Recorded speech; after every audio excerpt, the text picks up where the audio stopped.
All right, today we're diving into a single chapter from the book of Genesis. But let me tell you, it packs in a whole universe of human drama. It's this powerful story about two very different promises, one that brings a family incredible joy, and another that's forged in the absolute harshness of the desert. So let's get into it, Genesis 21. And we're starting right at this incredible emotional peak.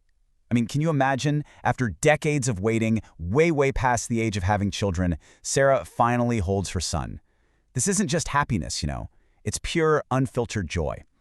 And her words, they just perfectly capture the sheer miracle of it all, a promise finally coming true. Yeah, this incredible moment is what it's all been about. It's the end of a lifelong wait. God follows through on the promise made to Abraham and Sarah when they were old, and it really feels like the perfect, happy ending to their long and often difficult journey. And get this, the child's very name, Isaac, becomes a permanent reminder of that joyful laughter. It literally means he will laugh, forever tying his identity back to this moment of divine fulfillment.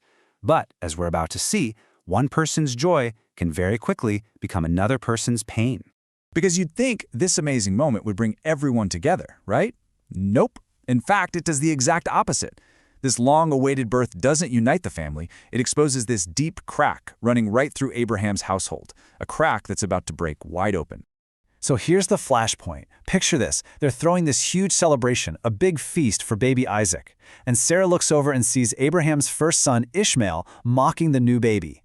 For her, that's it. That is the final straw. She sees it as a direct threat to her son's entire future. Now you have to understand, from Sarah's perspective, this isn't just kids being kids. In the ancient world, inheritance was everything. Isaac is the divinely appointed heir, born to the wife of promise. Ishmael, as the son of her servant Hagar, well, he represents a direct challenge to that. So her solution is absolute and just brutal. She goes to Abraham and demands that he cast both Hagar and Ishmael out. I mean, this has to be just gut-wrenching for Abraham, right? He loves Ishmael. But God steps in and confirms that yes, Isaac is the promised heir. But then, at the very same time, he makes this second crucial promise directly to Abraham. Don't worry, Ishmael will not be abandoned. He too will become a great nation. And just like that, our focus shifts completely. The camera, so to speak, swings away from the celebration and now follows Hagar and Ishmael. They've been cast out, trading a home for a desperate journey of survival out in the wilderness. And what does Abraham send them off with? Just the absolute bare minimum for survival. A single container of water and some bread. That's it. It's a stark, brutal exile. They're just sent out to wander in the wilderness of Beer-sheba with almost nothing. And, of course, in that heat, what do you think happens? The water runs out. The one resource keeping them alive in the harsh desert is just gone, and their situation goes from desperate to deadly in an instant. And this is where we see a mother just completely break. Hagar literally cannot bear to witness the death of her own child. She puts him under a shrub just to create a little bit of distance to spare herself that final agony. Her own words, they just convey the absolute rock bottom of her suffering. There's no hope left. All she can do is weep and wait for the end. It's a scene of just complete and utter desolation. But right at that moment of total despair, everything changes. An angel calls to Hagar from heaven with a message that directly echoes the promise God made to Abraham. Ishmael's future is not death in the desert, it is to become the father of a great nation. This is a divine promise made directly to the outcast. And this wasn't just, some nice words for the future. The promise is immediately followed by provision.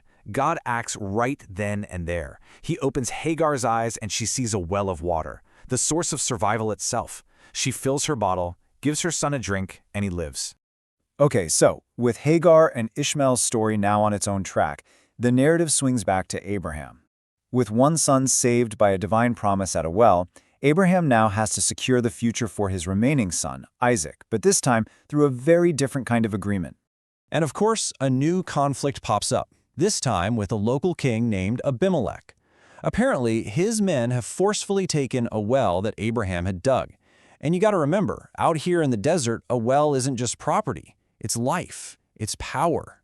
So Abraham confronts Abimelech, and they decide to hammer out a deal, a formal covenant, a human promise.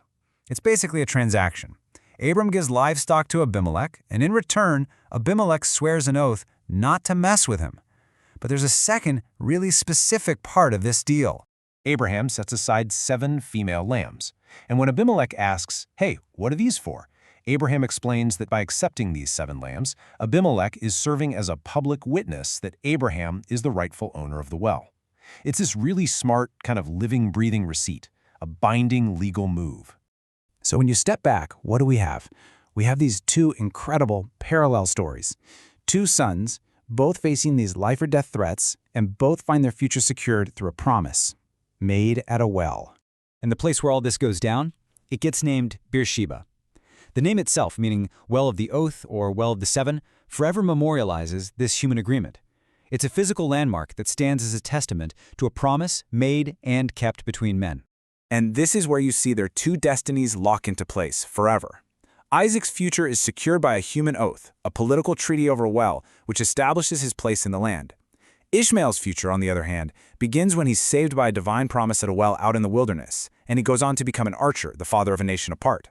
Both sons are saved by an intervention at a water source, one human, one divine, setting them on 2 completely different paths.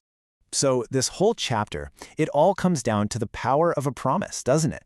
It shows how a single pledge can create incredible joy, spark terrible conflict, and even forge entire nations out of nothing. And it really makes you wonder, how do the promises we make, the ones we keep, and even the ones we break, how do they end up writing the story not just of history, but of our own lives?